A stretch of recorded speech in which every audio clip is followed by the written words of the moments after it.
good evening, everyone. Welcome to the Franklin County Budget Committee for June 11, 2020. First item is the Pledge of Allegiance to the flag. So if you all please rise with me. I pledge allegiance to the flag of the United States of America and to the republic for which it stands, one nation, under God, indivisible, with liberty and justice for all. Thank you, everyone. And with that, we'll get right into it, which is item 2, and that's the discussion of the other part of the budget that we left off from the last meeting. And the first department is the jail. So we have Doug is here. Is there questions on the jail budget?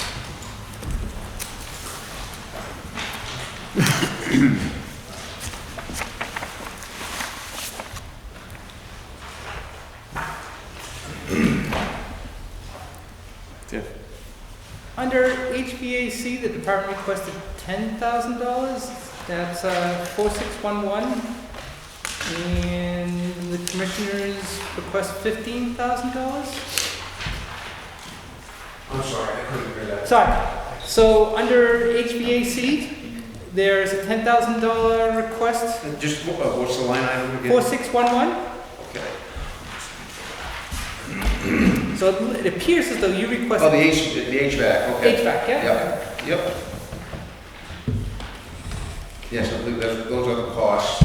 We have actual costs for maintenance and for maintenance contract and all that, so. Thank you. Yeah. Oh, and just for I forgot to say it, seeing how people are listening, can you just state your name, please? Tiffany Myron Wilton. See, I know Morgan's at least listening. Judy Dias for Jay. On 4945, the inmate programs, it was budgeted 22.5, but in the current year, that amount hasn't been expended. Still 22.5. Yeah, we're trying to keep costs down as much as possible. Even though you didn't spend it? Excuse me? Even though you didn't spend it this year? On the inmate programs? That's only because it hasn't been billed out. They do it in usually two different billings, and that's adult education. Okay, but none of it's been expended. None of They're it's saying none of it has been expended to date. Well, we definitely have a contract with adult ed. Yeah, maybe they just haven't sent a bill yet, but we'll be paying out probably this month. Okay. But yeah, that's all the bill that, So it just hasn't come out yet then? just apparently not. Right. Ray Goddard, go back to 4611, if you will, please. Yep. The department requests 10,000. Commissioners get their information from the department, so why does the department go up to 15? And the 4611? Yes, please. That's, HVAC. I'm looking at apparently some old information here. You might have the one that you originally gave. Yeah. Because after the commissioners met, I think they changed it to I'm 15. sorry about that. Let's look at this here. But I think Ray, the answer was that that was the actual cost. With the HVAC, Yes. we had to do an increase because of the contracts with them. Yeah. We had two different contractors that were working, is that correct? Correct. There's mechanical services and there's main controls. Right. When we redid the HVAC, it's been 2 years now. 2 years ago, we went from the old 30-year-old system to a digital system to help the airflow. Well, of course, with that comes maintenance costs, and we had to go with a different contractor, and so it's kind of added a little bit more to it. And I assume we'll be overrunning that thing, so that's why I asked for There the was a additional pneumatic amount. system before that could be maintained at the jail with the new digital computerized and main controls. Says the computer sections of that and the kick in so that it can be controlled that way.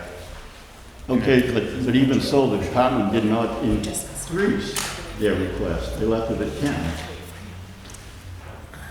I think that was a discussion that was had when we were meeting with the commissioners. I can't remember if it was a full discussion, but I think it was because we were having all overruns on that line item, weren't we? Yes, yeah. It costs more to have this new system in there because everything is computerized, and it's probably based on the actuals from this year not what we had from last year. Updated most likely by Vicki, she's the one that prints out all of the printouts that we get from the commissioner's office. Yeah. Yeah, so this year we go overexpended in that line item by $11,000, so we had to Okay. increase it. Thank you. So this increase was based on actuals. Tiffany Maiori, Wilton, under 4909 for jail training, it appears as though there was a overrun this year. It was, do you expect it was just a one-time overrun, or just the amount still staying the same at 4,000? Well, I think part of the reason is we have a lot of people coming and going. Everybody that comes in, if we hire somebody new that is not already certified, they have to go within the first year, they have to go to the Criminal Justice Academy for a 5-week period, and that's where that comes into training. However, if somebody comes that's already certified, there's kind of a hefty price tag that goes along with buying them out from year 1, 2, 3, 4, and 5. Yeah. It's prorated, but. Correct. Similar to blue pin, green pin type deal? Yeah, same idea. Okay. Yeah. Same thing with corrections. Thank you. Hopefully, no mistake. Hopefully, we keep everybody this year. Tiffany Estabrook, Chesterville. I have 3 questions. Okay. My first is, there's no explanation in the back here, so I apologize. You purchased the stove from last year's budget, and it was supposed to be another one in this year's budget. Am I seeing it?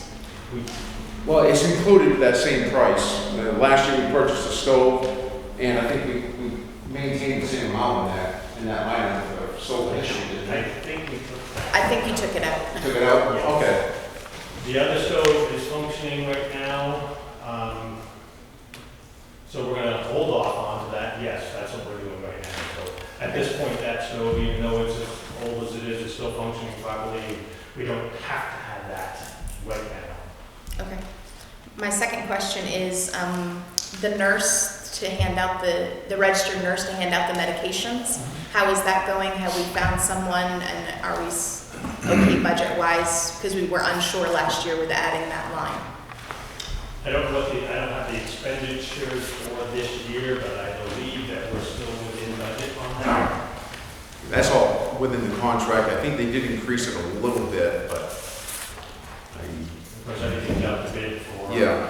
now, from mental health and medical to Yeah. services to go back up. Well, they didn't have the contract, so. Okay.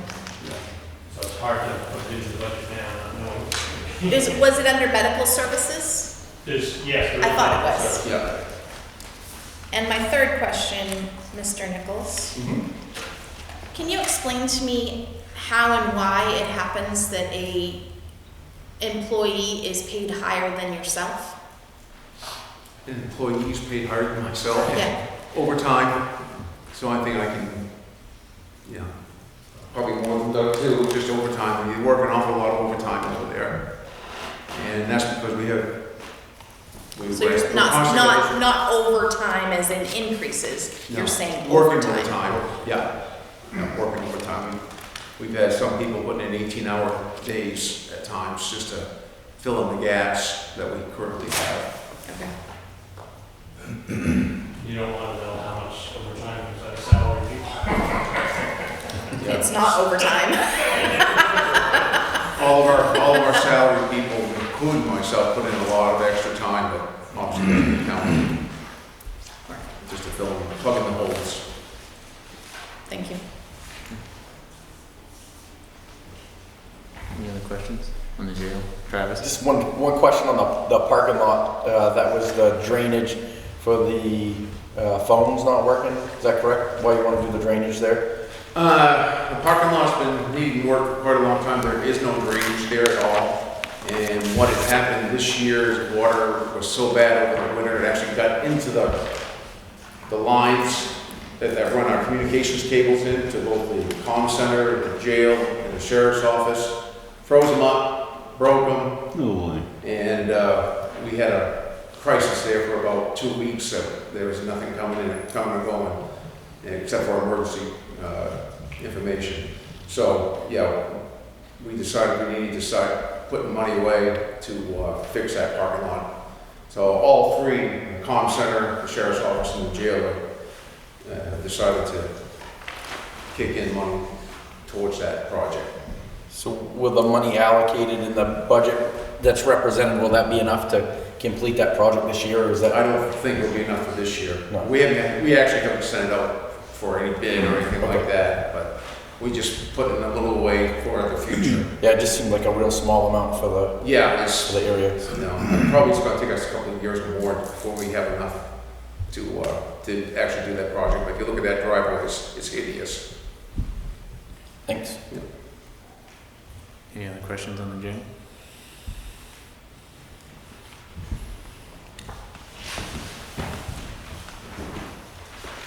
I assume you're still with us, Morgan. Still here? Sorry, what was that? I don't want to leave you out if you had a question, that's all. I just want to make sure you're still. Oh, no, Tiffany asked the question I had, so I'm good. Okay, all right. Thank you. Not a problem. All right, so with that, we'll conclude the jail discussion. Move on to deeds, which is next. Before we move on, Josh, Oh, yeah, Gary. just a couple of housekeeping questions. The jail is still a 72-hour hold facility, is that right? Oh, no, it hasn't been 72 hours since 2015. It's a full-time facility now. Full-time facility? Yeah. Okay. And how many inmates do you have at there at present time? Present, we've got about 12 in there, 12 or 13 right now. And how many of those are pre-trial? Half. Okay. Usually that's about the average ratio of what we have pre-trial. Okay. Thank you, Josh. No? Yeah. Everybody else all set? Can I just ask Oh. one question? Yeah. Probably not gonna like amount to anything, but I know that you were looking for some cooks. Have you like reached out to some of the local restaurants that might not be open yet?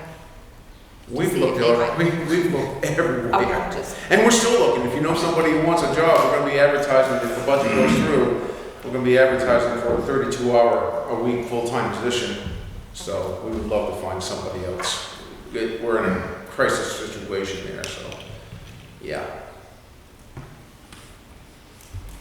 Okay. Any other questions? Follow up Gary, on yeah. that. So you have a cook supervisor and a full-time cook, and you're eliminating the part-time cook, but you want to hire another full-time cook. Yes, we used to have two part-time cooks. Yep. And we lost one due to the COVID situation, and the other one has been having child care issues because of the COVID situation, so she's not as available. And so we've had several weekends that we don't have any cooks at all on weekends, and so we're having to pre-do meals beforehand during the week. And when the weekends come, the COs have been serving them for us, but that's only a contractual thing that's going to expire June 30th. I think it's June 30th or July 31st.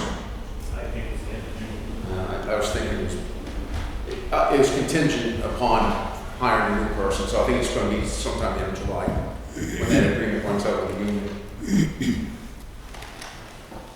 Any other questions? Only one is, are we going to foresee any more mandates coming from the state I hope in the not. near future, acquiring more funds? None lately, nothing Okay, new. all right. It's the only one I had. Okay.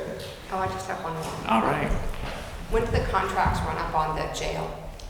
The The contract. contracts for the employees, Are you talking about Corrections? corrections? corrections union? What was the question? I'm sorry. When does the corrections union come up for negotiation? Next year. Yeah. Everybody good now? All right, moving on to deeds.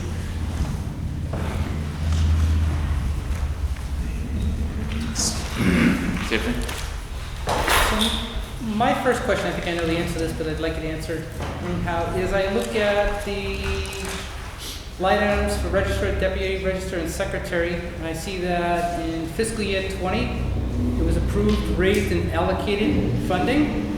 And I see the commissioner's request makes it appears as though those positions are actually getting a negative amount.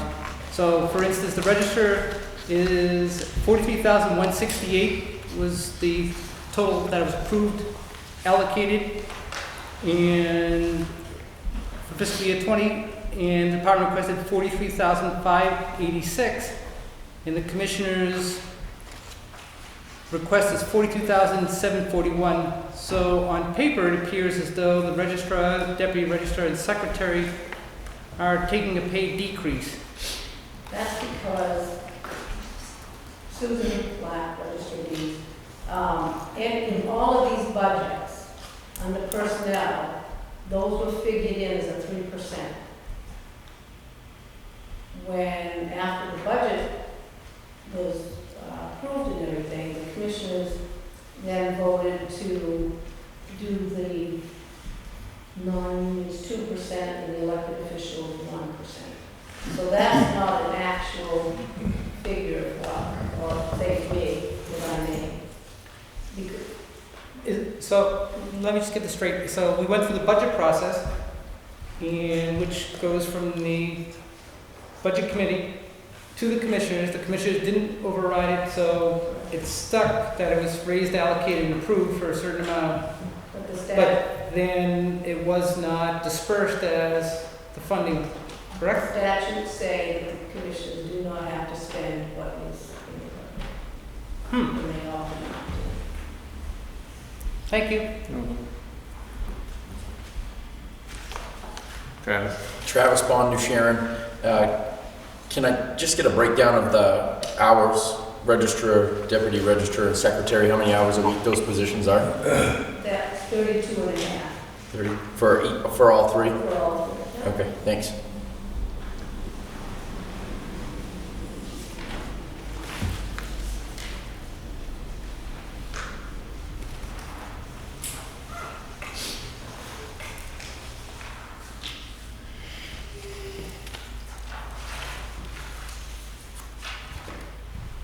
Any other questions?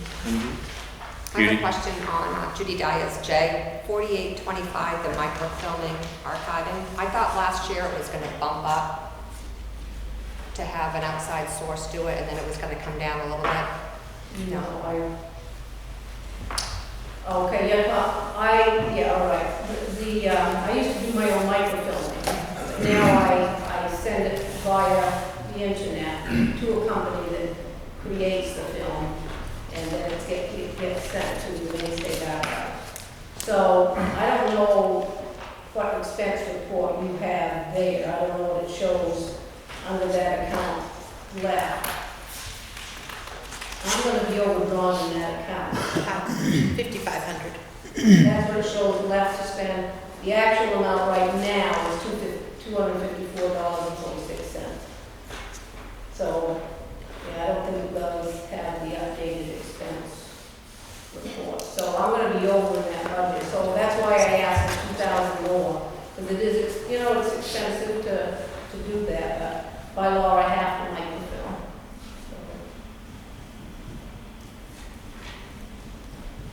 So does that free up hours in your workday, seeing that you don't have to microfilm? No, because we're doing back scanning now.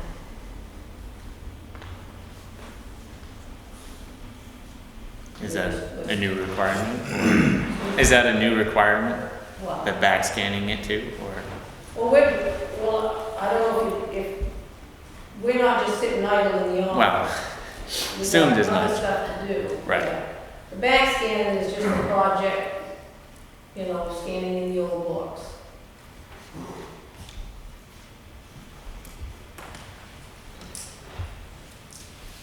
Any other questions? Travis? One more. On line 4835, I'm guessing this wasn't your decision to put it in here, but the postage, it says all courthouse postage is in my budget, so it doesn't have to be broken down by departments, which will be easier for the finance manager. Just a thing in society right now, it seems like everybody wants things broken out so they can see it clearly. Do you really want that all in your budget? It all comes out of the same block. When you put it all together, it's all the same thing, and it'll be easier. I mean, it could come out of the commissioners. It doesn't really matter where it comes out. The difference with it is there's a new postage machine.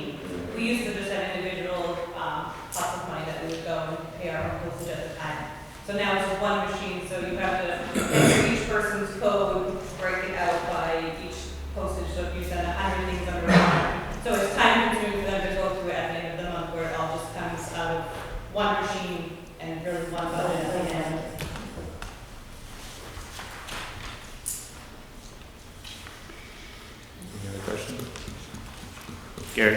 How many people are on Main State Retirement in your office? I believe I am, I think, my clerk is, I'm not sure. 2 people? Just 2? I think so, yeah. And just a follow-up. How is that paid to the state? Main State Retirement, how is that paid? 'Cause I don't have anything to do with the Main State Retirement, as far as, well, it's $11,000 in the budget. that's a question for Vicky or Julie. Oh, okay. I might be able to help. Oh, There's employer cost and then employee Right. cost. So the Contribution. employee contributions come from the employee. Right. And then the employer, and that's probably what's in the budget, the employer has to pay the employer portion to me. The reason why I raised the question Yep. is because we've expended $5,641 year to date. This is as of the end of, or the beginning of May, and there's still an unexpended balance of half that. So is the other half of the, that's why I asked, how is that paid? Quarterly, monthly, Oh, it's paid, annually? no, or- it's paid per, bi-weekly with the paychecks. So, you're right, probably Julie, if there's a discrepancy, Julie or Vicky will have to check it out. But basically, the money goes to me for bi-weekly. Okay. The reason why I ask is it's twice as much Right. right now, and I don't see that being expended. I'm not saying that we might want to cut it, but I'm just saying that No, I think it's in the legit budget, question. and if it's there, it's needed. It could be like payroll taxes and you pay them quarterly. Well, that's it, and if it's paid quarterly, then the next quarter would eat up the other half of Probably those not. benefits. That's, that was the question I had. Julie or Vicky, are you listening in? Julia, she couldn't hear the question. Julie, the question is regards to the Main State Retirement contribution. Yes. Can you hear me? Yes. How is that paid? Is it quarterly, bi-weekly? Because Gary's question is regards into the expenditures. There's about half of that balance still in the deeds budget. Okay, so what we do is that is obviously taken out of the employee's check for a pay period, and we report monthly with our reports to Main State Retirement. Vicki normally handles that. For the auditor, we never know. We always budget for the people that participate in that. So I don't understand the question. I couldn't hear the question, I'm sorry, from Gary on. If it's paid quarterly, Actually monthly. monthly, okay, it's paid monthly, so what we have for an unexpended balance far exceeds the 2 months that would be needed to make Main State Retirement that covered the first 9 months or 10 months of this I budget. can't hear what he's saying. He's asking why the balance that remains in that is greater than, well, it's at least half of the overall budget with only 3 months. I can take a look at that if you would like, to make sure that I have everybody that is participating in Main State Retirement. So by the next meeting, let me take a look at that one line item and I'll get back to you. Okay. That sounds good, so you can just email the budget committee. Absolutely. Okay, thank you, Julie. Does that sound good, Gary? Yeah. Okay. Any other questions for deeds?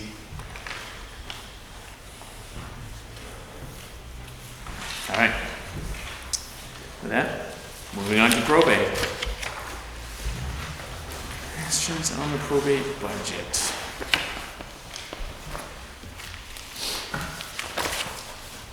The amount of department request was $215,481, and then the commissioner's request was $212,340.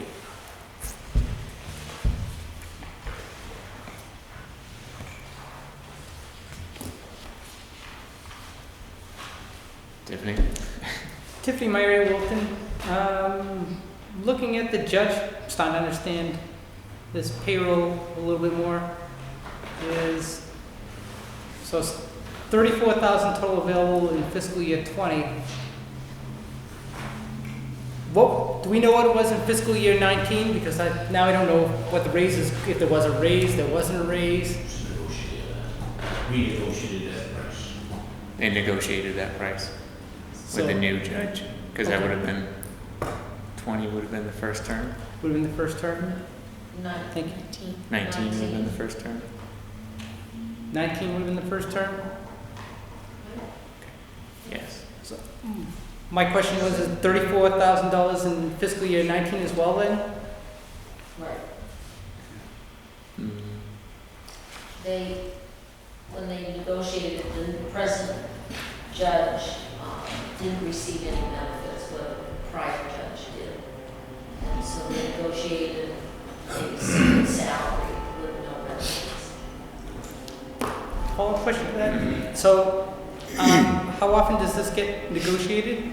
Is it a 3-year negotiation or a 5-year negotiation, or is there a set term? or- For their term, I'm assuming for the election term, because they're an elected official. For their election term, so get renegotiated at the next election. Thank you. I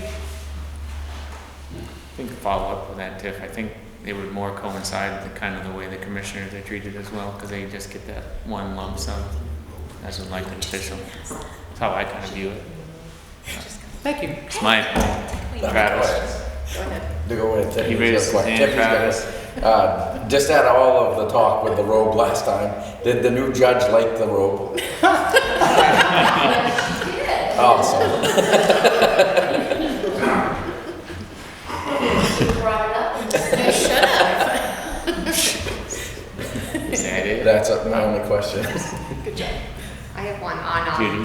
5510 on statutes and subscriptions, where everything is online now. Do you have to maintain Well, all the my statutes? office in the years past, the deeds had a hard copy of the statutes. I had one in probate court, and there also was one in the commissioner's office. And over time, we have cut back, but my office is the only one that has a hardbound volume that keeps updated. The district attorney's office, I don't believe they have a hard copy, theirs is all online, but the contract is negotiated between them and me, and I almost think the jail, you get a hard copy or just online? So the jail has online service, so. What? I go. Oh. The judge is on the phone. Good evening. Can you hear us? You should be. Margot. Margot, are you there? This is Josh Bell. I am. Good evening. I am. I love my robe. Okay. Good to hear. So, and I just, so there was a question, I don't know from whom, because I'm on my cell phone, about how that salary was figured. And I just wanted to clarify if you want to hear. Sure. Go Okay. ahead. So because my term began January 1, midway through the fiscal year, the salary was fixed for then probate judge Richard Morton. He had a salary and benefits. There really were no negotiations between me and the commissioners as far as I'm concerned. Commissioners determined what they were going to pay me. They did not want to pay benefits, so I have 0 benefits. And so they fixed that rate at $34,000. So Richard Morton's term ended December 31st, so he got half of the fiscal year, and then my salary was determined January 1 forward to the end of the fiscal year, June 30th. So it was rather strange because of the bifurcated fiscal year, but my term begins on a calendar year. So it's always strange that way. So that's how that was determined. So it's 34,000, no benefits whatsoever. Okay. So, right. And I love my rope. I still love my rope. Tiffany? Tiffany Meyer, Wilton, that was my question, Margot, originally. I thought I had it answered, now I'm gonna go back to that question again. So, if it wasn't negotiated, what was the former judge making in both salary and benefits, the total amount? Do we have that amount? So if I hear the question right, so Richard Morton, I think, was making 32,000 plus benefits, and I do not know what his, at this time, I don't have those numbers in front of me. But went back in, I think it was January, and my memory is not good on this, but I think my recollection is before I began my term January 1, I met with the commissioners because they were going to fix my salary for the remaining 6 months of that fiscal year, because I was a different person than Richard Morton.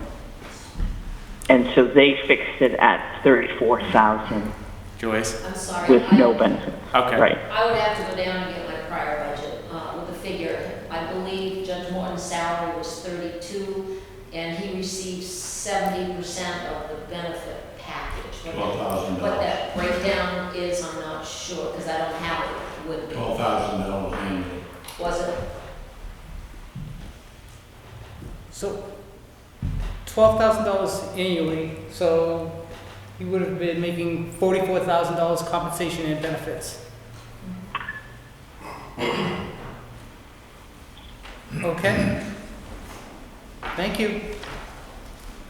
Thank you. All right, thank you for the information, appreciate it. And I think we're all glad that you like your rope.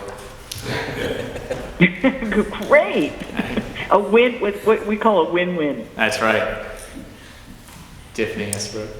Tiffany Estabrook, Chesterville. On line 7375, can you explain the over expenditure in your computer hardware line? At present, I have, so do you get the supplemental sheet to my budget? Explanation sheet, when you hand it up? My present printer, scanner, fax machine is 8 years old. It's not giving me difficulty right now, but I'm anticipating that if it should break, I can't be without one. So I mean, it's a safety net in case mine breaks. So you're looking to purchase a fax It's copier all machine? I have now is fax, scanner, and printer. It's an all-in-one unit that sits by my desk. If you want to come look at it. No, and that's the $350 that you're asking for in that line. So last year, it was budgeted for $1,200 and $1,357 was spent. Because I bought a new computer.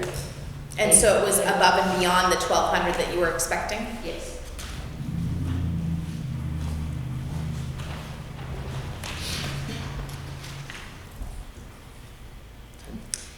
I just want to make a comment is if there's some way that we can get together as a county to maybe purchase multiple units at a lesser expense than doing it individually, I just would like that option to be explored at some point. I echo that. I mean, when I look at things of this nature here, I'm wondering that, a suggestion I'll follow up with what Tiffany Estabrook said is that, looking at the potential for maybe suggestion putting it into the IT budget and looking at whether or not leasing is, might be a more effective way so we don't end up at the 8th year and sometimes it's less expensive. So I just support what your suggestion is, Tiffany. Thank you.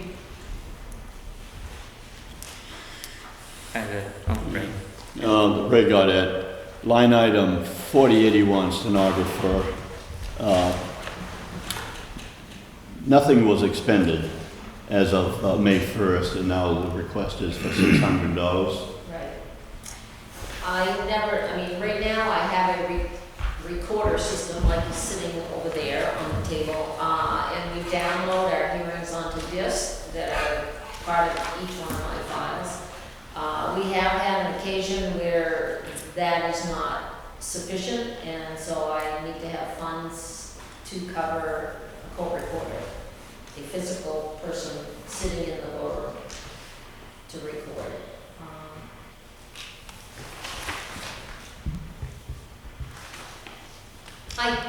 Just a follow-up with that, what would the situation, what would an example be of that, just out of curiosity? Well, I have 2 cases pending now that I'm going to have an interpreter for.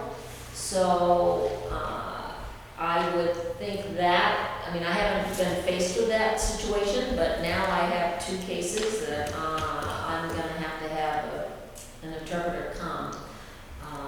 One's an adoption and one's a guardianship. No one has requested a physical court reporter yet, but if they do, then I need to be able to provide that. Thank you. Yeah. Tiffany Esbrook, Chesterville, is an interpreter in your budget? No. So, there again, it would come out of that line. Right now, I've investigated the closest interpreter company comes from Portland, so I'm gonna have mileage plus the expense of the person physically being here. I have 2 pending cases now. I did have $1,000 and I haven't used it, so I thought, well, I'll cut back. But now I'm faced with 2 cases I'm gonna have to pay for an interpreter. I don't know what comes through my door for different situations. Right. Does this $1,000 go into undesignated that can be drawn upon? Or what happens to it? I'm not sure. I don't know if Vicki is listening or not. Sometimes the auditors frown on certain categories being carried over. I certainly can do that because I have not expended anything this year rather than increase that line. I think that's an auditor.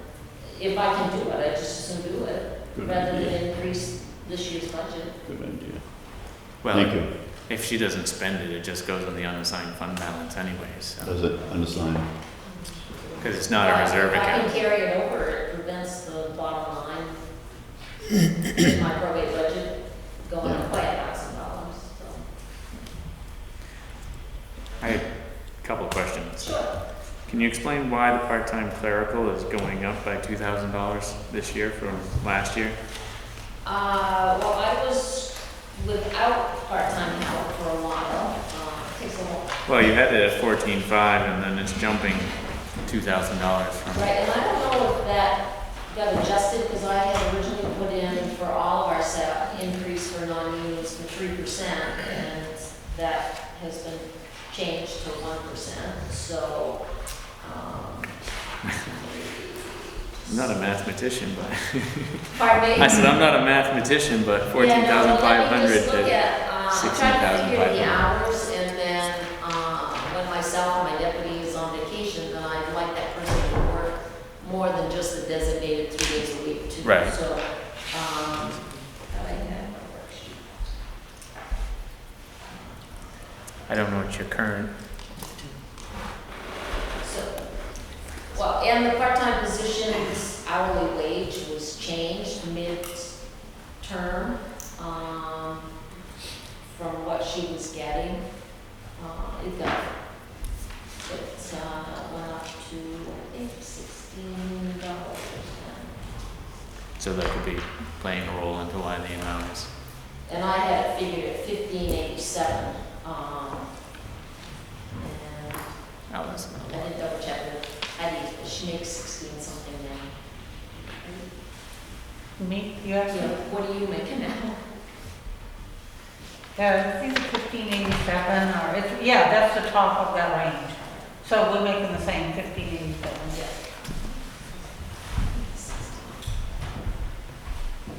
So she was getting 1587, or now she's getting 1587? I'm just trying to figure out why it's a $2,000 jump in 1 year. I figured. Because I mean, if you look at expended hours as of May, Or 6.5 hours a day, 3 days a week, times 52 comes to $16,000. so she must have been getting paid. Do I you know what have she gets that at paid? 1587. Okay.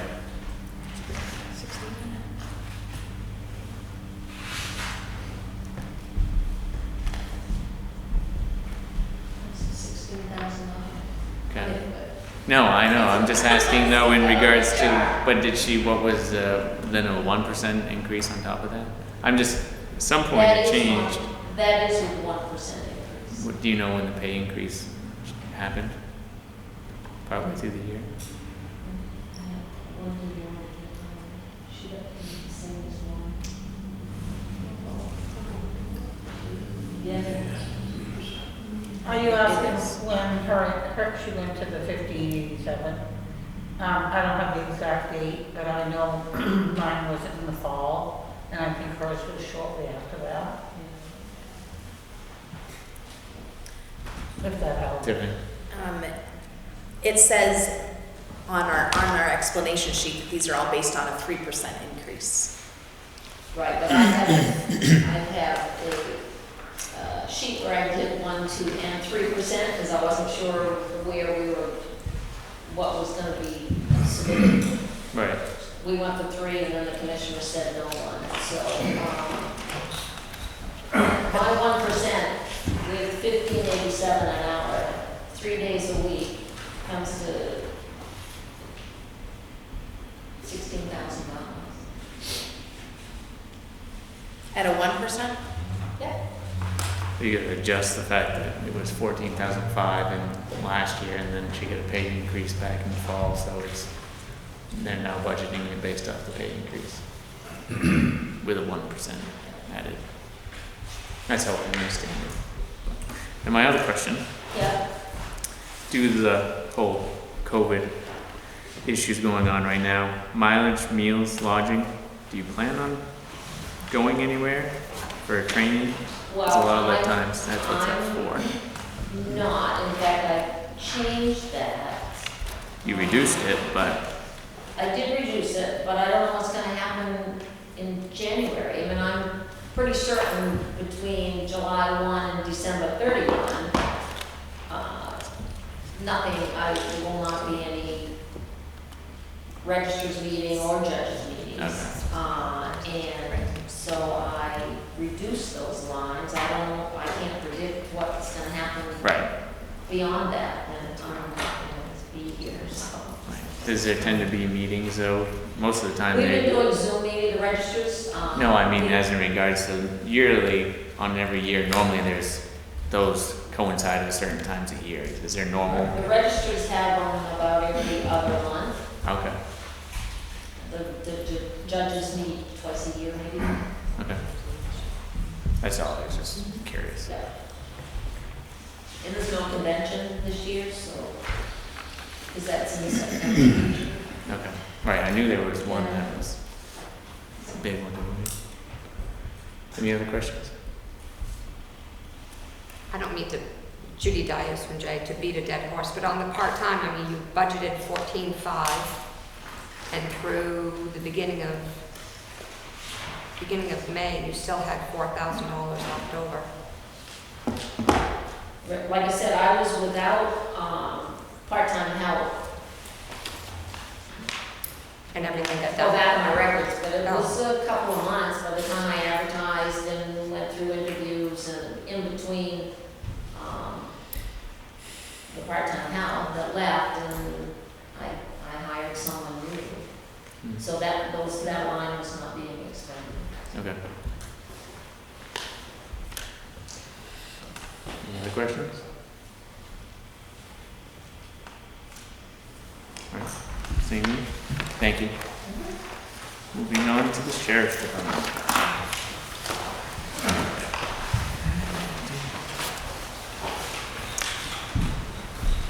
Looks like original, his request was $1,850,547, and then after the commissioners met, theirs was $1,824,095. Questions for the sheriff? Okay, I did, looking the wrong way. Tiffany Murray, Wilton. It's on the same theme, but every time I get to this, I get a little more refined because I start to understand. So, Sheriff Nichols, so my understanding now is that you received a 1% increase, correct? In 2019? I believe that's correct. What it's showing there for FY20, I did not receive. I think it was like $1,695. And these are amounts that I believe that you folks had granted us, and they weren't paid out. The only reason I bring it up again is because during this time here, I looked at the cost of living increase that Social Security gives each year, starting in January, to get a base to see was 1%, reasonable to even meet the cost of living. And for January 2019, the cost of living increase was 2.8%. So the 3% would have given a 0.2% increase in buying power. And even for this year, at 2020, the cost of living increase for Social Security is 1.6%. So cumulatively, you're looking at, a buying power, not even making cost of living keeping up with the increases. So, thank you. Tiffany? Starting right at the top, line 3006, part-time clerical, where there's no money expended and yet you did, so can you explain? Yeah, that was, we lost our full-time clerical person. I mean, we don't have any part-timers, so we had to bring in Mary from the commissioner's office, and basically Vicky made up a line item, and so it came as a big negative because we never anticipated that, so, yeah. Thank you.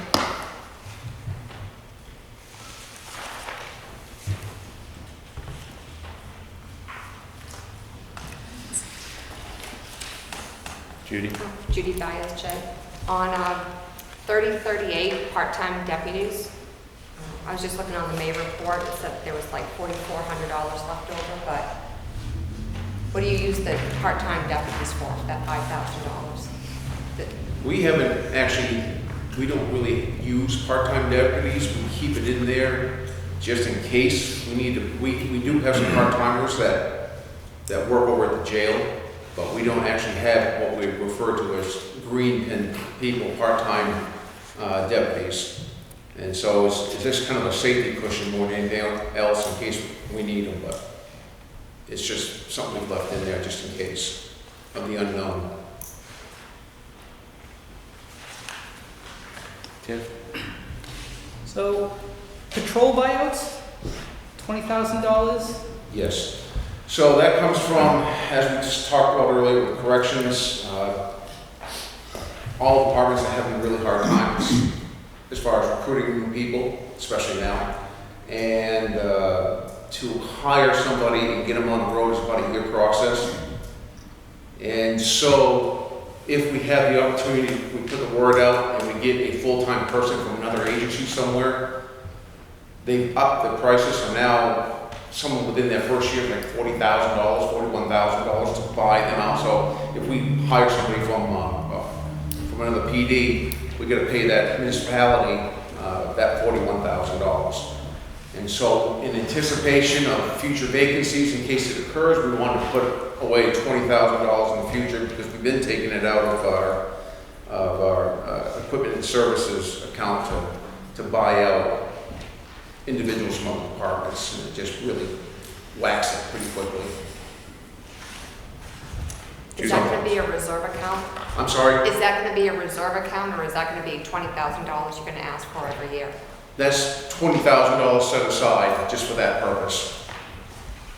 So like, if we don't spend it, hopefully we'll let it accumulate so we get at least $40,000. That'd be the ideal, to have at least $40,000 in there. So then it will go into like a reserve account? I don't know how they'll figure it out, but yeah. Supposed to. Yeah. Yes, we have one. in jail. Sheriff, in regards to that, I had a question because I thought the buyout was just paying for their training at the academy. No, it's, the buyouts where they've got it set up in the state, you are paying for their training, but you're also paying for their department's overtime costs to fill the backfill. And so you're taking all the expenses that it costs another department to put that person through. Same thing for us, if we have a vacancy, we are currently filling that vacancy with overtime. And until a new person gets hired, we can bring them back to the academy and they start to grow. But all that accumulated cost over a period of time is how they figured that out. Statewide, the average was about $41,000 the first year, and then of course it goes back every year until they hit the 5-year mark.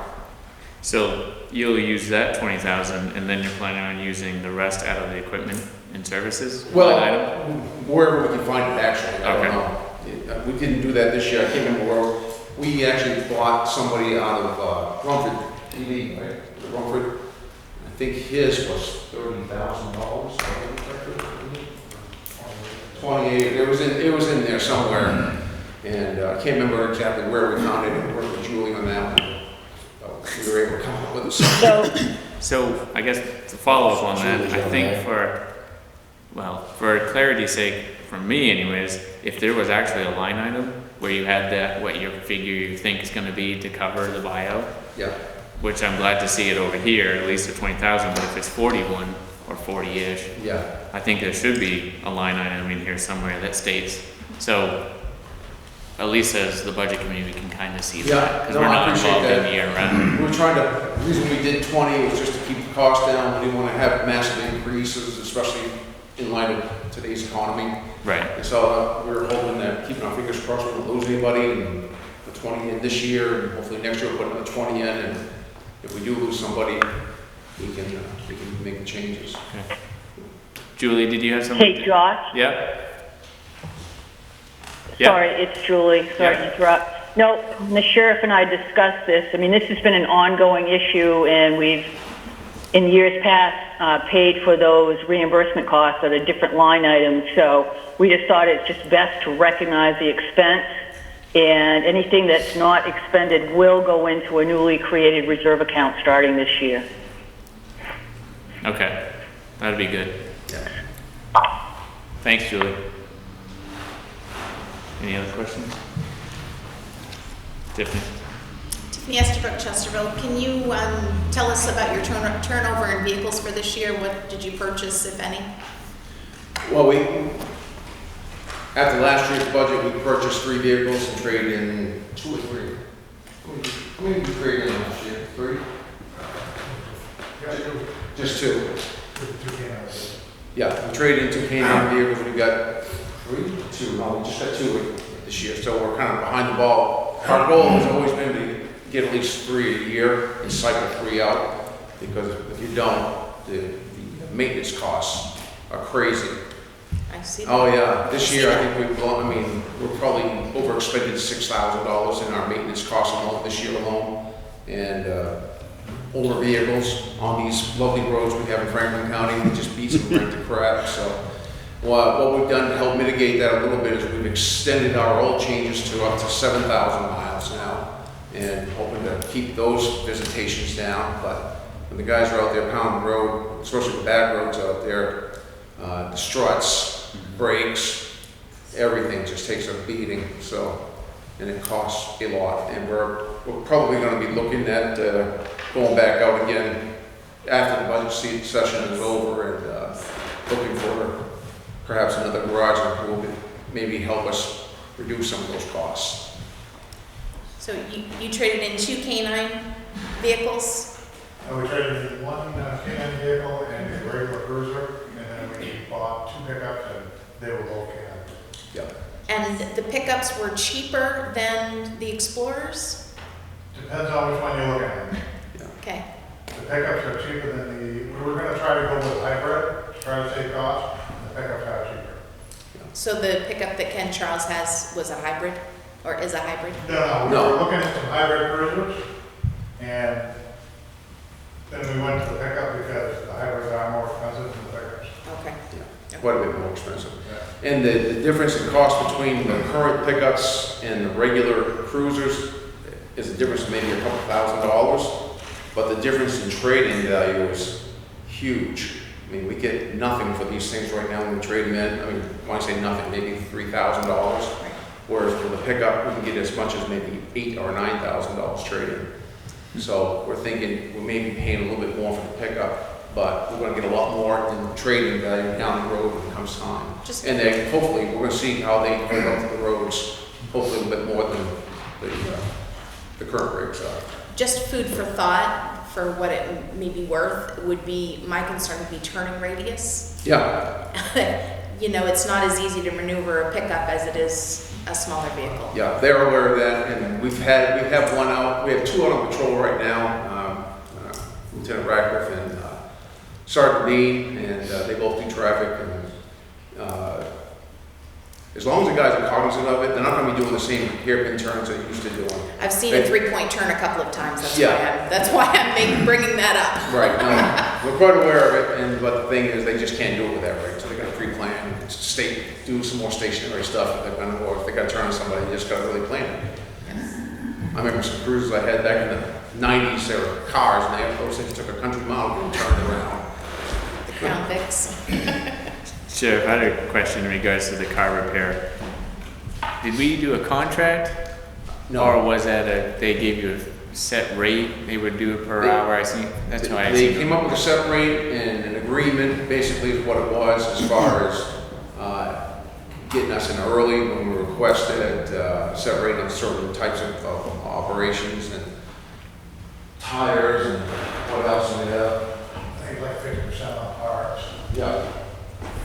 But it was not a contract. Okay. Not a contract. I remember seeing something about it at one point. Right, yep. No, not a contract. That's why we're gonna be putting it back out there again and just see who else is out there that can offer alignments as part of the package and all the stuff that needs to go with the cruisers, so, yeah. Right. Yeah. Sheriff, if these pickups are more economical to, in the long run, do you intend to get more of them? And how would you transport an individual in a pickup? Yeah, they're designed to have a cage in the back, actually. Oh, the And- 4 doors? Yep, they have 4 doors, they got big cabs, and they actually have cages set up for inside of them. And so it's just like a regular cruiser. Thank you. Yep.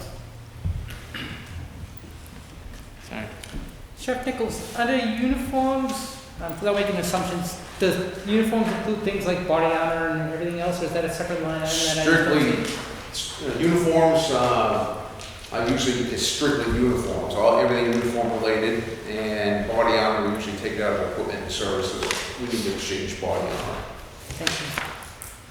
And uniforms, there's always a run over. We're right now exploring a less expensive option, because since I've been here, uniform costs have doubled. And to get a new person on board, it's $1,200 right off the bat, just to outfit somebody. And so we're looking to look at a cheaper alternative right now. We're discussing it with the troops. We haven't come up with anything yet. We're gonna wait and see where we are with the budget and go from there. But we are looking at something less expensive. Just another question. Being where we are today with COVID-19 and everything else, what about personal protective equipment and things of that nature? Is that just, are you buying that at all, or is it coming out of the county budget and going into a COVID-19 fund, or? No, I've been blessed to have a lot of it contributed, and I've had to buy a lot of it. And anytime I buy some, I put right on the voucher that it's COVID-19, so I understand that kind of be able to recoup some of that money somehow. And I think we've got maybe $500-600 worth of purchases under just COVID-19, masks and PPE and hand sanitizer, and we've got all sorts of stuff like that. Yeah. Thank you. Yep. Different. Line 7325, furniture. There was no money expended, and we have almost $5,000, no money appropriated, we have almost $5,000 expended. That was, yes, what happened there is we had that coming out of Stone Garden. So Stone Garden account's a federal account, and so in order to be reimbursed for it, we had to purchase it, and then it was reimbursed through Stone Garden. Dave Ratcliffe manages the Stone Garden account for the county, and part of that whole management thing, he's allowed to have certain types of equipment that's granted under the federal system, and so he purchased the desk and a computer and something else, I think it was, and then File cabinets? filing cabinet, yep, and then and all that stuff was submitted and it has been reimbursed through Stone Garden money. But that was budgeted for in last year's budget. Yeah. Last year's or this year's? Last year's. Yeah, 2020, right? Yeah. 2019. 2019, And then 2020. And then That's what, right. 2020. Yes, sorry. Yeah, I know. I keep track. So I guess my question then lies that we weren't told last year that we were going to be reimbursed for those office furniture. Last year, I didn't know we were going to be buying that stuff, apparently. So what happened was, I guess during one of their meetings, they were told they were allowed to, so instead of spending county funds to put furniture in his office, he's always had his own metal desk and stuff, hand-me-down things, and he got the opportunity to have the federal government pick up some of his office furniture. So that's how he did it, because he manages the account. Jeff. So I know this is kind of going back to the jail, but I didn't get to tour the facilities because of COVID-19. I usually do every year. So I know that the medical desk in the jail was pretty rough shape last year. Were you able to do anything with that one, or Well, still duct tape? Here's the thing. I could do that, like I bought all their PPE this year, and I have a medical contract. I shouldn't be buying anything out of that for that operation. But my company that we contract with wasn't stepping up. And so basically I was purchasing all their PPE, same thing for their desks and stuff.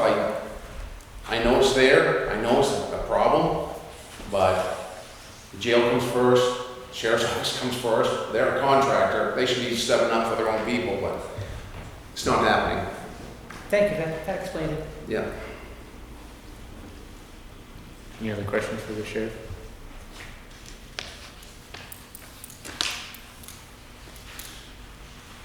All right, thank you. Thank you. All right, with that, we'll move on to communications.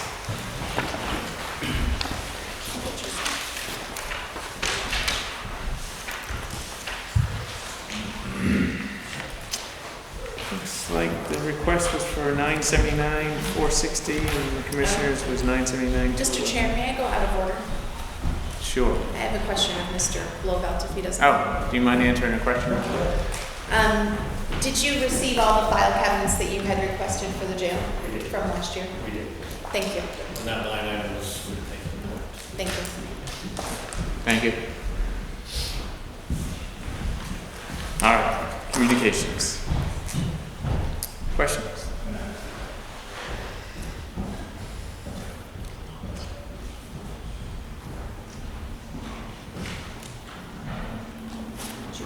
Judy. Is this contract in negotiation right now? I'm sorry. Is this contract in negotiation right now? The contract was finalized in May. I mean, sorry, March before this year.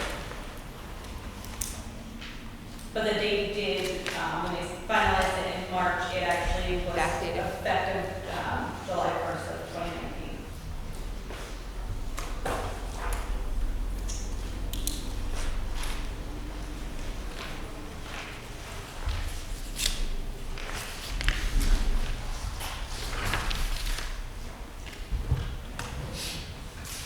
Judy. Can you go over accrual reconciliation? Is that because of the contracts? Yes, that's part of the negotiation.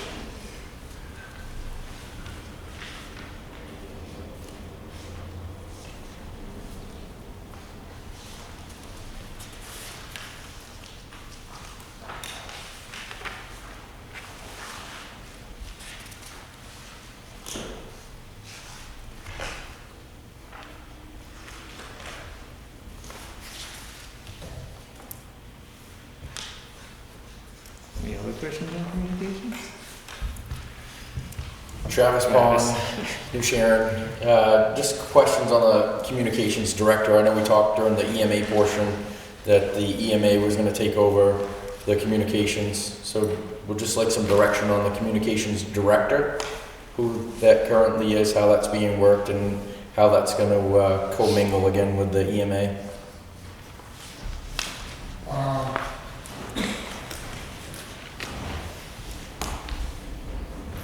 As things evolved since last fall, and the director that was there at the time resigned, for probably 2 weeks, we asked for some assistance from our partners in Somerset County to come over and give us some guidance. And 2 of those folks, the director and the deputy director of communications, came over and filled in some gaps and kind of educated us. At the same point, where they weren't Franklin County employees, it was really no way that they could make any decisions, financial or otherwise. So their recommendation to the commissioners was that probably under the best interests of the county, that they should get a county employee that was currently employed with Franklin County, see if they could get somebody to get up there and fill that role. And so during some number of meetings with the commissioners, Amanda graciously accepted to step into that role. And so the commissioners appointed our interim director to fill that gap. And so as we proceeded through the past few months, as you all know, we did, during those months, Julie came to us and had some conversations. Originally, the director reported to the commissioners, but during the conversations with Julie, she asked if maybe I would be willing to oversee the operations up there and have the director slash manager report to me, because I had more of an insight of what's going on in the communications field. Our office manages and oversees all our infrastructure as far as all the tower sites in the county, and we coordinate all that. So, we do have some input and some knowledge of the communications. So that's how that came to be. So that role was added, and at the same time, we decided that we can't have a director reporting to a director. So we changed the job description to actually a communications manager, and changed some of the wording in the job description. We did put that out and post it, but about the time we put it out and posted it, COVID came along. And so I think we all know that with some of the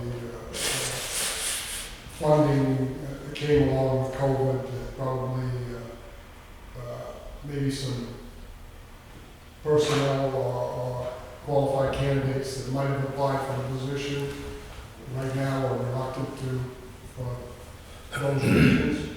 So the candidates we were getting really, we had 40 some odd. There were a lot of applications from people that were not even residents of Maine. So bringing somebody to a communications center that has no geographical knowledge of anything that we deal with here really wouldn't be good for our citizens. So we were trying to find someone that had some local knowledge, knew how first responders work here. It's very different than some other counties, even some of our counterparts, due to their terrain, they operate differently than we do here. So we've been trying to find the right person that can really come in and be able to do what they should be doing. So we decided rather than waste money right now on advertising for a communications manager, that we had this discussion with the commissioners that for the time being, Amanda will remain up there as the interim.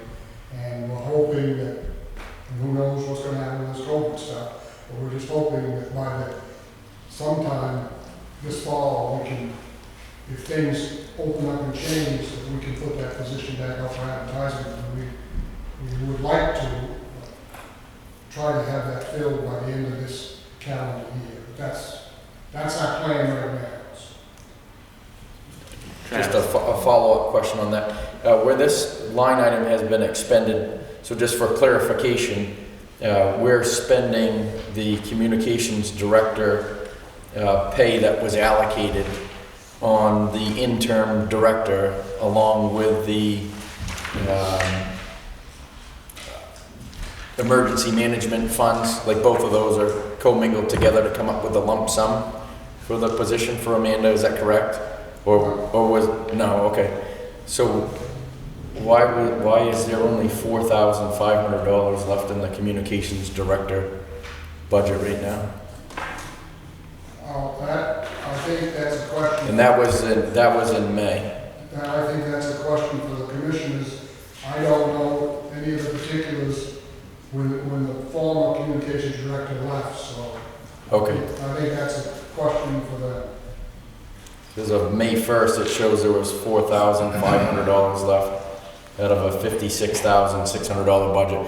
And it would just better represent what's being paid everywhere, and I think present more clarity as to the increases on the emergency management to oversee things is, you know, because looking at this, it makes it look like with the budget, with the EMA to oversee things later on, and all of this being expended at the same time, we don't even have money to hire anyone.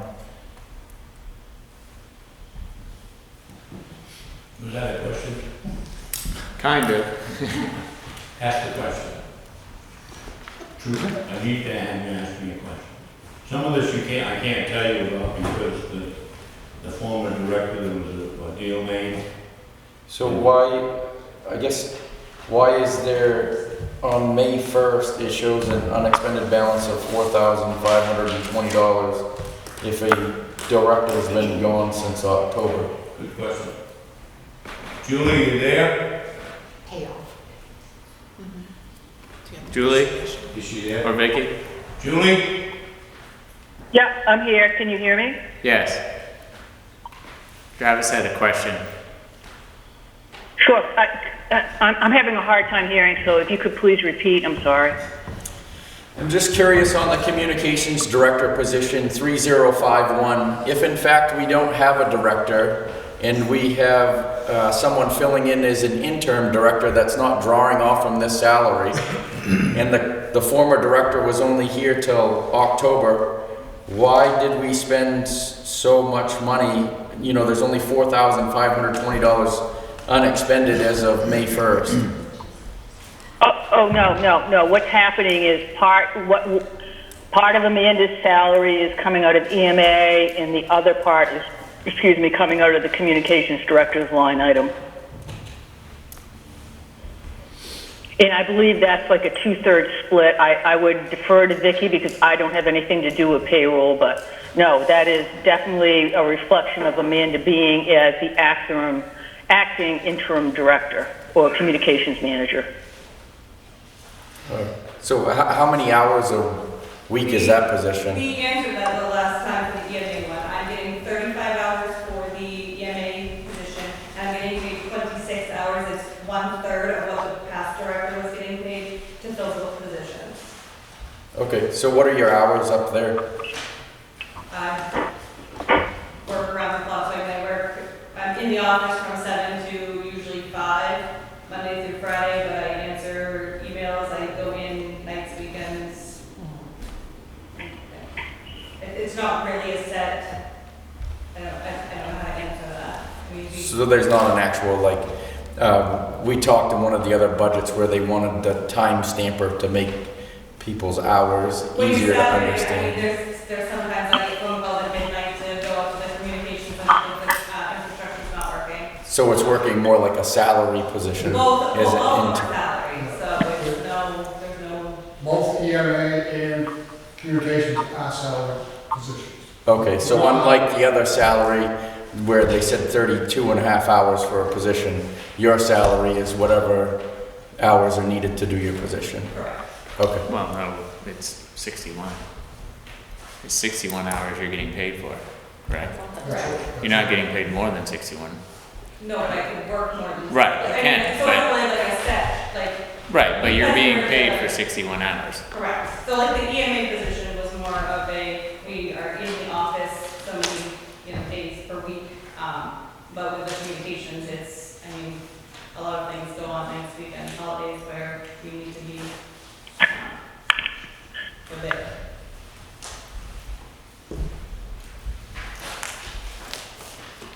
Thank you. I understand your question, Travis, and I think there's some factors, as Commissioner Brand pointed to, that, we're not perfect. Right. So that's all I have to say.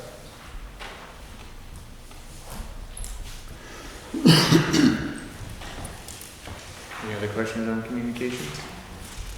I would just make another comment that, at this time with the, budgets being squeezed and everything, it does kind of behoove us to take a look at combining the two departments. They've tried that in other areas of the state, and the only area that is doing it is Somerset County. And I will tell you that we do kind of share some of the same roles and responsibilities, but when it comes down to it, we're two totally different entities, especially with some of the missions that we have to accomplish and some of the folks that we work with out there. And I can tell you that some of us, because of everything that's gone on, have not had a full day off since last Labor Day. So I understand, your rationale, but I think practicality, and all 16 counties and emergency management agencies, we all basically have the same mission, but then again, we all operate differently.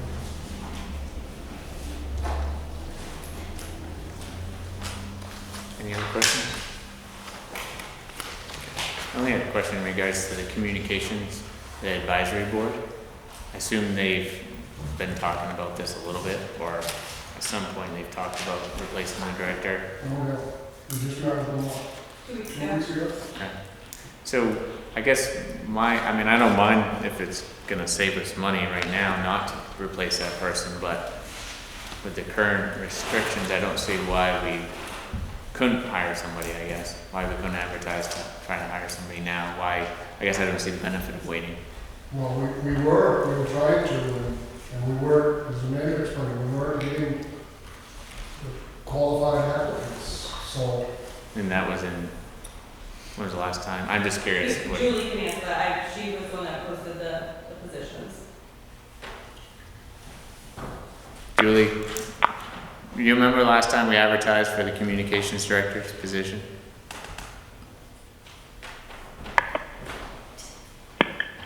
It was last spring sometime, Joe. Hey, can you guys hear me? Yes. The question was in regards to the communications director's position. I just was curious about advertising. When was the last time we advertised for it? It was about a month and a half ago, Josh, if I recall correctly. Okay. We advertised locally in the newspapers, Maine Municipal Association. We also went on different websites at the advice of the Communications Advisory Committee. Honestly, there was no qualified candidates at all. I mean, nobody even close. And when the COVID-19 hit and then the unemployment, I think we're seeing a flood of people applying just to fulfill their obligation to draw unemployment benefits. So at this point, we don't feel that it's a really useful process at this point. Now, my concern, I didn't want to cut us short on money in that budget potentially if we had a candidate arise here in the future. That's what I was getting at, I guess. Sure, understandable. Yeah, and so the discussion that we had with the commissioners when we put the budget together was, we were thinking this is going to play out probably till the end of December until we kind of get back, hopefully, to some type of semi-normalcy. And after that, we're hoping to, first of the year in January, actively go back after searching for a communications manager and getting somebody on. So that's what the budget numbers reflect. That was the guidance from the commissioners. All right. Thank you. Tiffany? I have a question on line 7217, the I am responding software. Yes. Okay. Correct me if I'm wrong. Yeah, I do, because I want to be clear. So it was $5,000 for 2 years to make $10,000 to be a matching grant that was then supposed to last us another 3 years of not paying. It was a 5-year grant altogether. That's the way it was explained. I have a nice sheet that I gave you. So the first year we paid the grant funding. We paid it in full. So that first year there was no money that was set aside for that, the next 3-year term. So the second year we budgeted 5, and the third year, which was last year, we budgeted 5 to get the 10. So now we're starting over on the 3-year time frame. We just paid it. So if we do 3,700, it gives us a little bit more because we anticipate there might be a slight influx by the time we get around to the next payment 3 years down the road. And does this still cover the entire county? Yes. Okay. Thank you.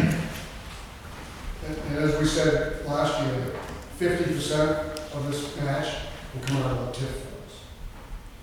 And do you have a copy of that contract that you can forward to me? Yes. Thank you. Any other questions on communications?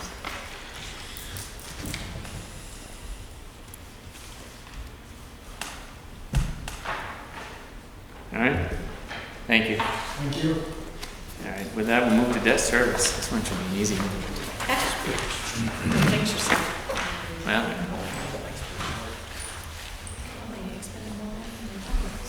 and that's $50,008. Questions on debt service? Tiffany? Maybe go out of order for a moment. Mr. Pond and I have a question on the ice bridge. How did it go? Oh, It went well. Cost more than you thought. But it I was worked. not part of getting the quote, so I have no idea where that number came from, but that did come in more than. And it works. Yes, it does. Yes. Thank you. Thank you. okay. Can I ask one more question? Sure, let's, like, we're going back to communications now. Sorry. It just, Judy? I just caught it on computer hardware.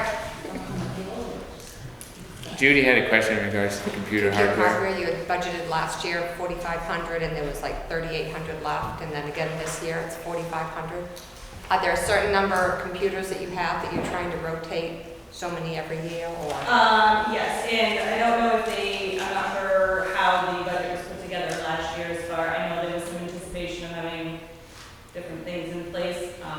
But so this year, I believe we are doing, because we got the fourth console station that was just installed last week.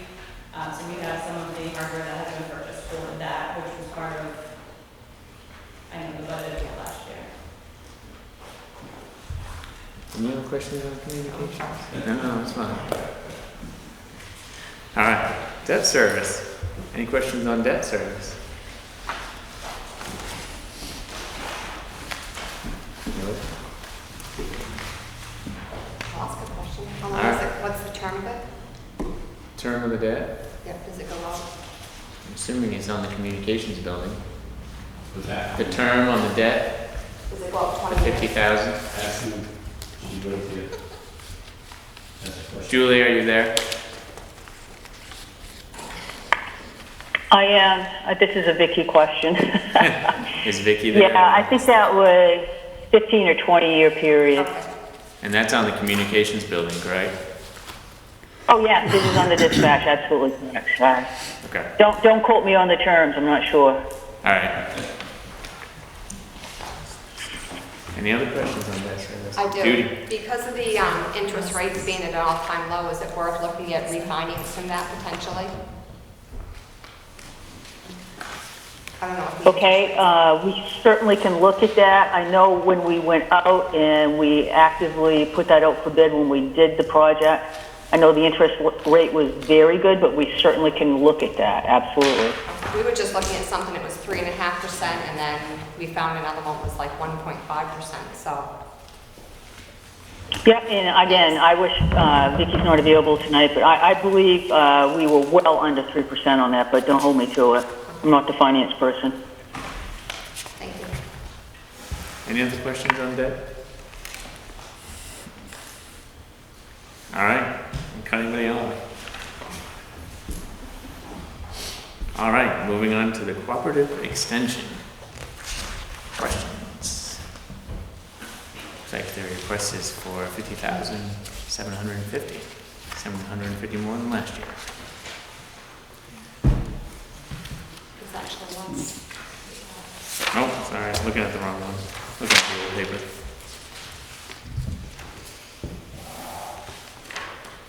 Well, commissioners, their request was 750.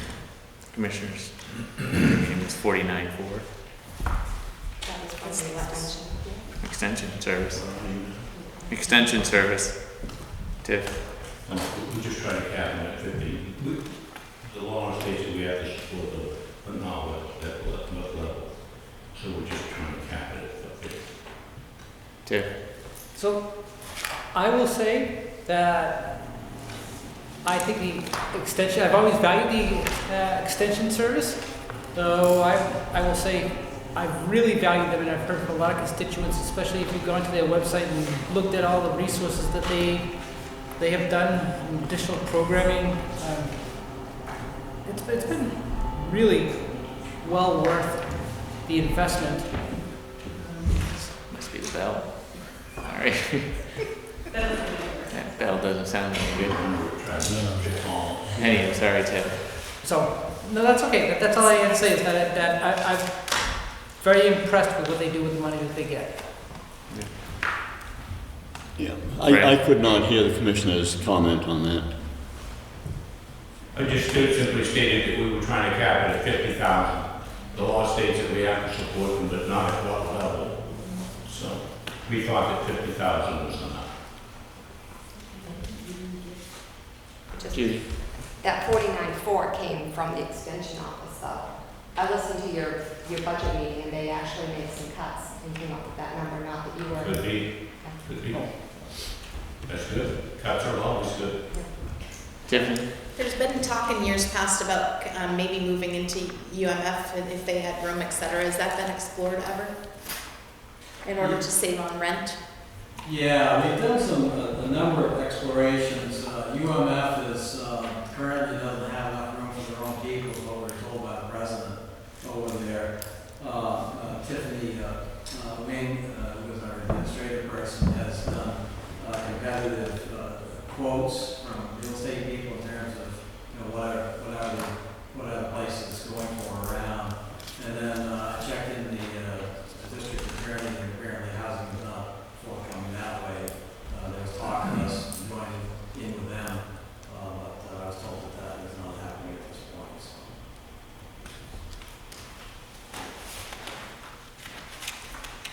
Any other questions on extension? Josh? Okay. So I'm hearing two different things, so I'm trying to. So was the 49,400 at the request of the UMaine Cooperative Extension to lower it? It was, and okay. What our original request was 50,750. In light of the COVID development, we elected to take out the program funds. We're doing most of our programming now online, not doing face-to-face. And then we also realized some savings to date because of COVID of $600, which we then asked to remove from our request. Thank you for the clarification. Again, wonderful job going online and providing all the services you do online, so thank you. Thanks. It was quite a learning curve. Tiffany? What are your numbers on your online services that your classes that you're offering? Well, depending on the venue, we have sometimes it's open registration, in which case we don't actually know how many people are watching the class. But let's see, I did a class yesterday in, four Kingfield. I had 15 there. I did one on Fiddleheads. I had like 65 people, how to sustain the harvest Fiddleheads. I think Tara has done some programs with 4-H. We've done gardening programs. Gardening this is like the year of the garden and the year of the farm. We anticipate numbers are going to equal what they were in World War II for gardening and whatnot. So my calls for help have exceeded any year past that I've been here since 2014. only bring it up because I wonder if COVID has taught us something in the fact that we can explore other options to cut costs as far as sharing information. Sure, yeah, it's proven to be a pretty effective way. It's not, you know, it's not the best, but it's pretty good.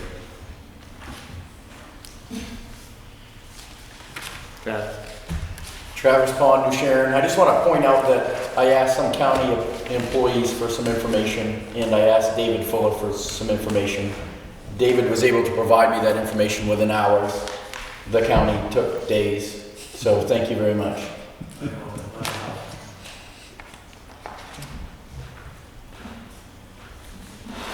Any other questions on the extension? Okay. Seeing none, we'll move on to program grants. Conveniently, that's under P.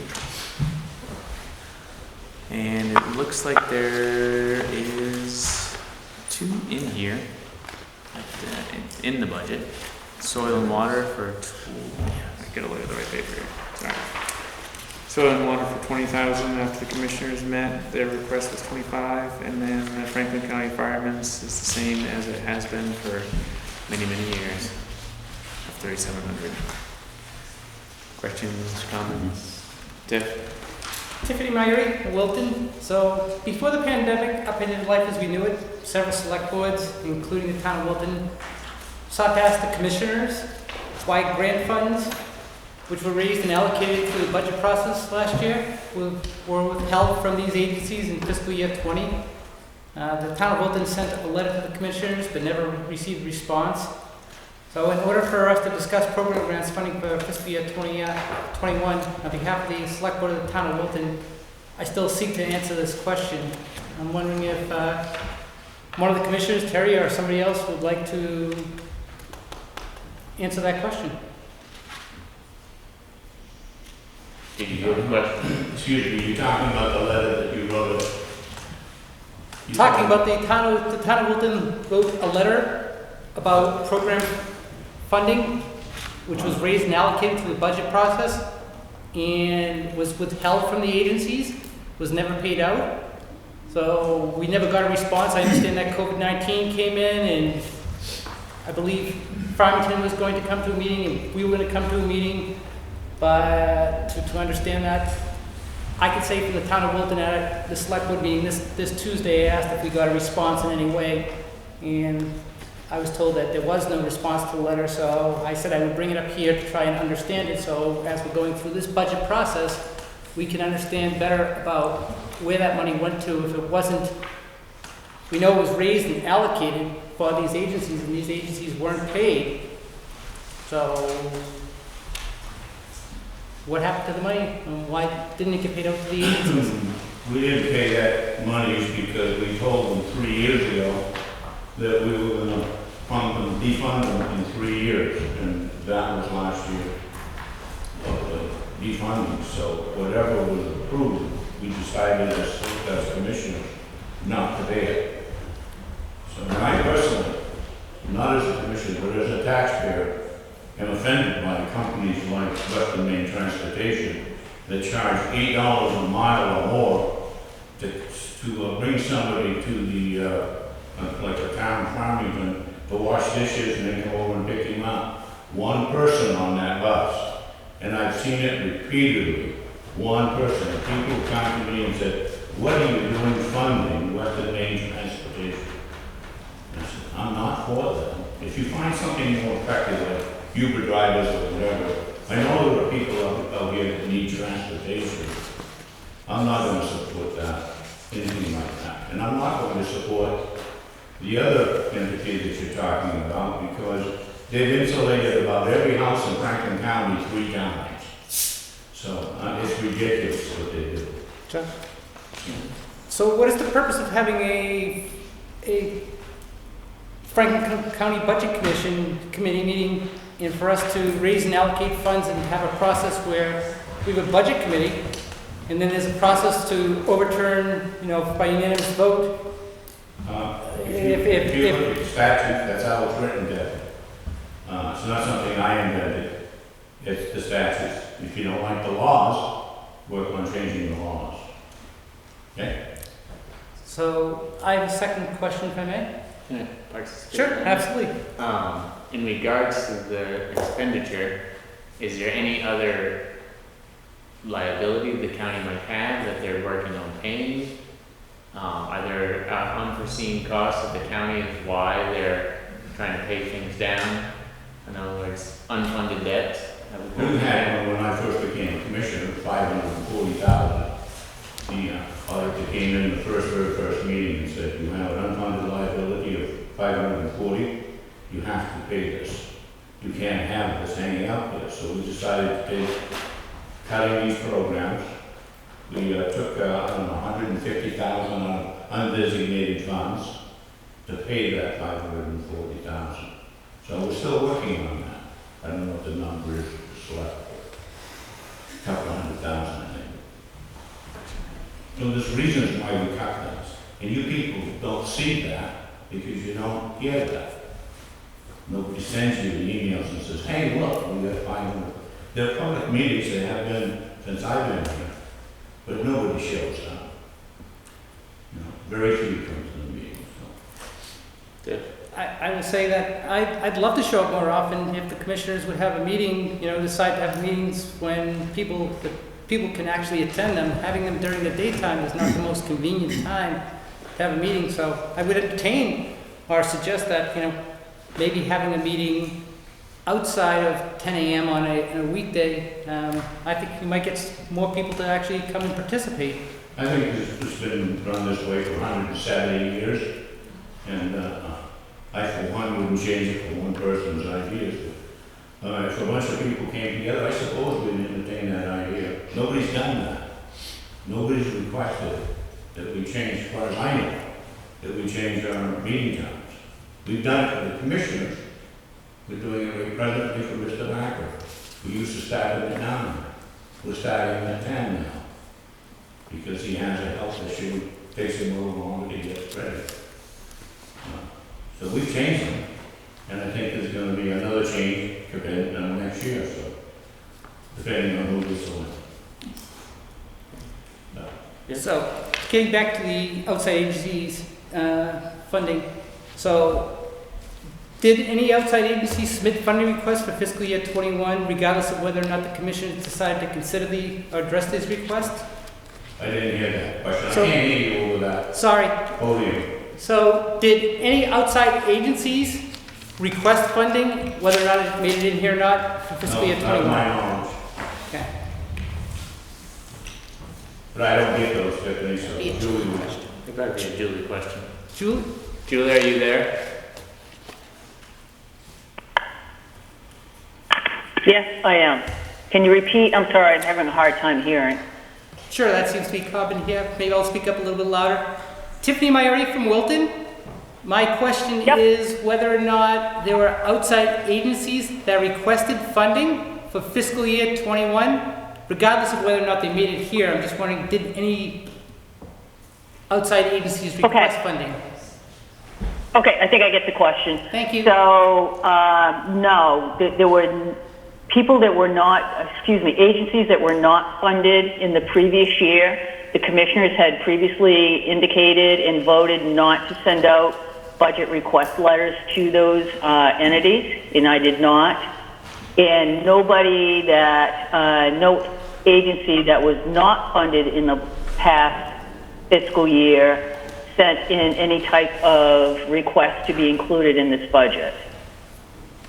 Does that answer the question? It does. Thank you very much.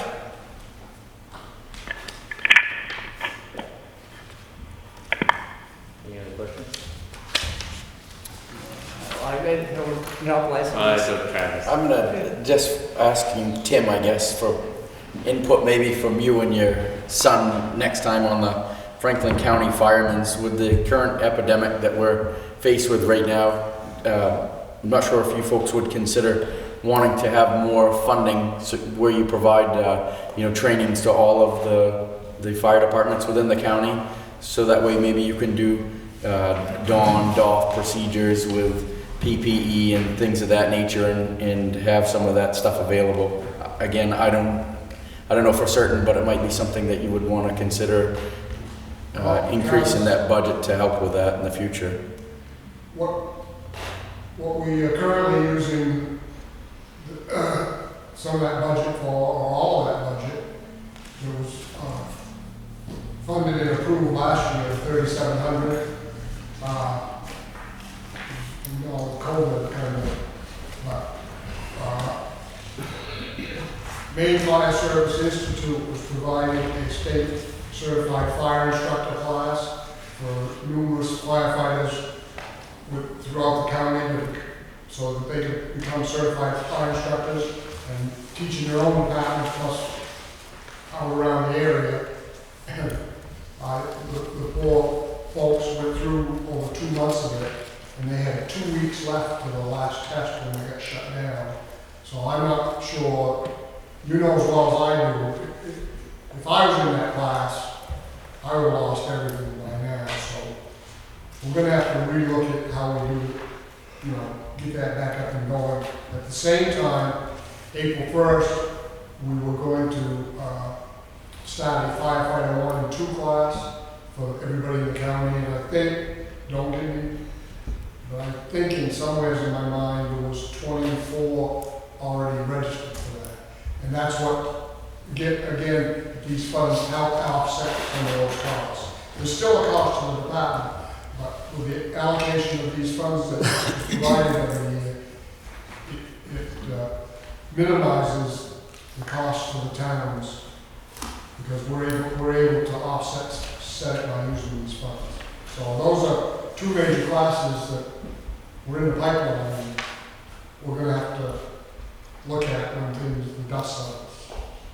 Would it be appropriate, though, as a committee, or I know we've always funded it at 3,700, but is it something that could use additional funding? It seems like if there was a time and place for public safety to ever want funding and people to be supportive of it, I think it would be now.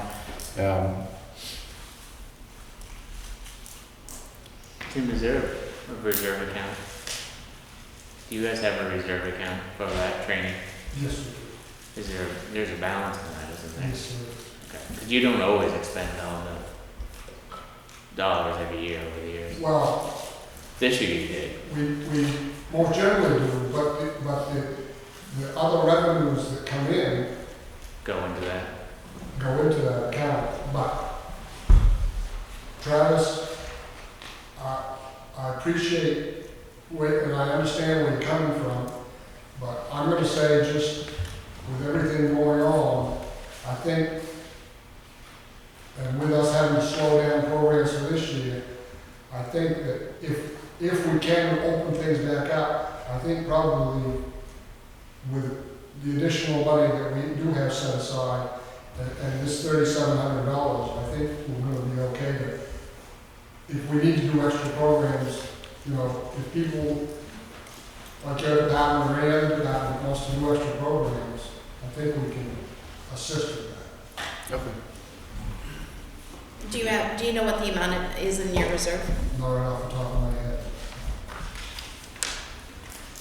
Just in regards to the training, do you foresee using some of that at the new building that's being built by the high school, the training facility? That training facility, if you're not aware, was through a grant from the Maine Fire Service Institute. And as we speak, the training facility is being constructed. Mm-hmm. And that part of this instructor class Mm-hmm. was so we could get certified instructors, because that's one of the requirements Maine Fire Service Training Institute has. They have to be state certified instructors to instruct up there. Just anybody can't go in. So that was also part of that program. So yes, Some of these dollars. part of this money is being funded towards that. Do you foresee in the future the cost being a little bit higher operating that, and you see some of the dollars coming out of this budget? Or do you foresee going to the town, say Farmington and Milton and whatever, they're going to increase their line item? That's part of our conversation. Because I feel like this could, where that could be a countywide facility or used in the county.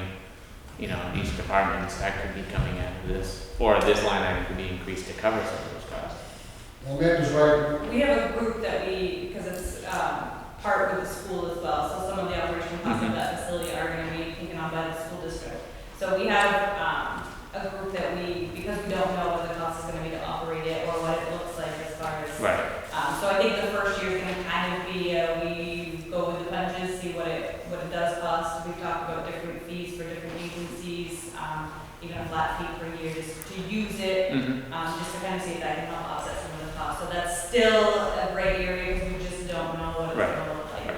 So maybe next year we'll have a better idea if there is a need to increase that line item to better support the countywide. Right, like if the county-wide departments are gonna use it, and it Oh, could come out absolutely, here. no. We just, this year, I don't think we have a good idea of what it would look like, so.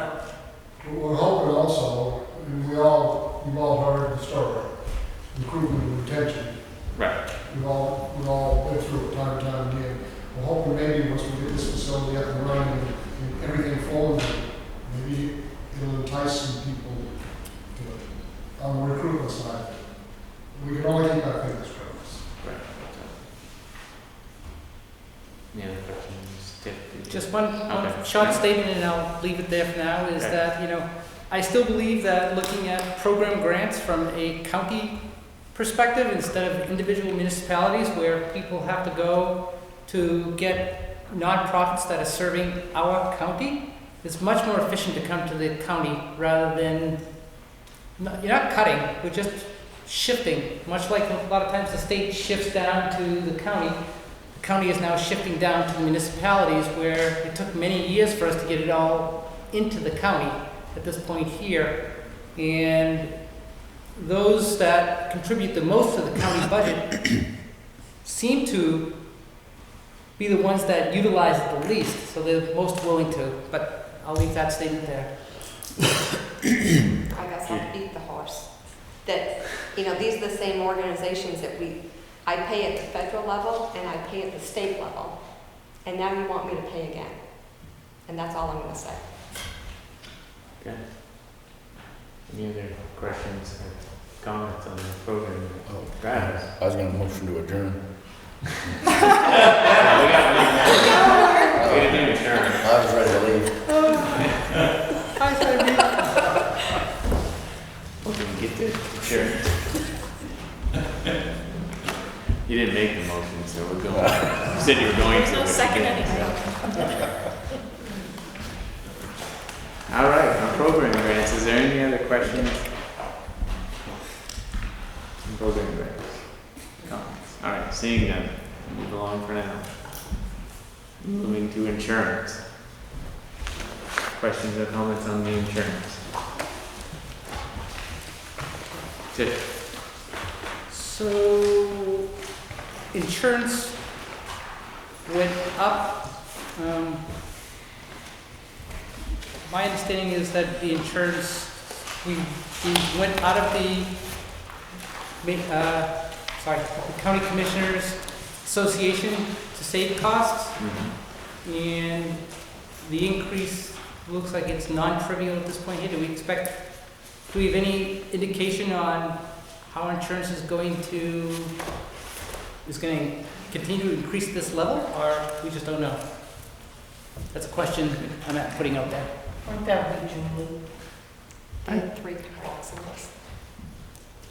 Yeah, peak accidents, that could be playing a role into it too. Probably depends on from year to year, when accidents happen and so forth. Julie, are you there? I am here.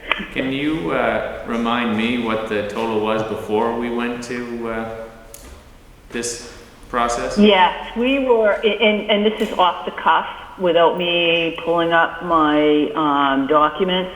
We were, it was 70 or 80, 70,000, 74,000 for MCCA. So yes, it still is a considerable savings from where we were. Okay, that's what I thought. I remember it being. It was Yeah, asked it was many a 58 times and why we 78. weren't putting it up to bid, and then once we did, we received quite a bit in savings. Yes, And so far, it's been working really well for us, so, no complaints from me from that perspective. So, just a clarification, it was we'll call it 70,000, 74,000, was that the insurance part for belonging to the association, or was that part of belonging to the association? That was solely just the insurance for the county, for the officer's liability, the vehicles, buildings, etc. Great. There was a separate fee that was paid to MCCA for dues. Thank you. Is that the question? Yep, absolutely. Thank you. Any other questions on insurance?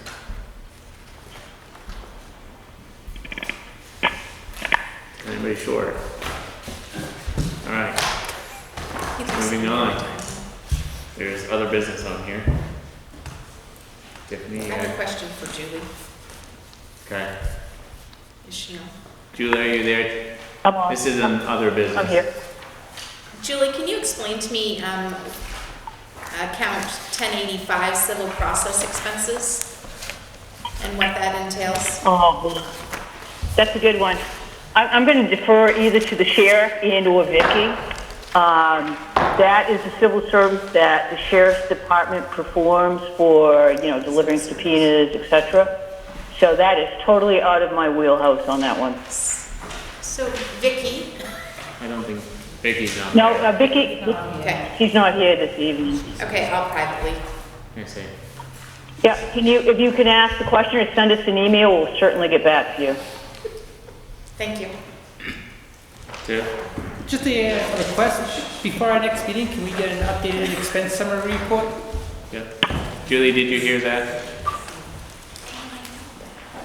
I did, and I sent one to Sue earlier that Vicky had sent to me, so I will make sure that you guys get a copy of that. I'll send Vicky an email to make sure it's up. Yes. I figured it was her fault. It is.